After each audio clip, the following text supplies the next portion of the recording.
Mix কৰিম আৰু ভাজি থাকিম যেতিয়ালৈকে দালিখিনি অকণ সিদ্ধ নহয়।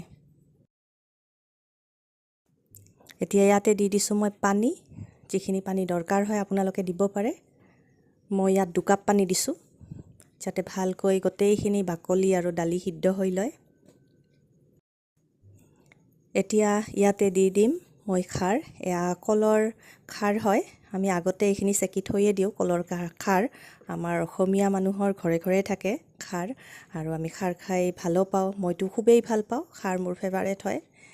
এতিয়া চাওক, খাৰ দিয়াৰ পিছত এইখিনি গলি গৈছে ধুনীয়াকৈ। এতিয়া এইখিনি অকণমান পানী দিছোঁ যাতে বস্তুটো ভালদৰে মিক্স হয় আৰু গ্ৰেভি হৈ যায়, সেয়েহে অকণমান পানী দিছোঁ। আৰু এয়া খাৰ ৰেডি হৈ গ'ল। এনেদৰে আপোনালোকে খাৰ বনাই চাব, খুবেই টেষ্টি লাগে। এয়া খাৰ ৰেডি, বহুত টেষ্টি হয়। আপোনালোকে ভাতেদি খাই চাব পাৰে। আৰু ইমান দূৰ মোৰ ভিডিঅ' চোৱাৰ বাবে ধন্যবাদ। Thank you so' much. Keep ৱাচিং। বাই বাই।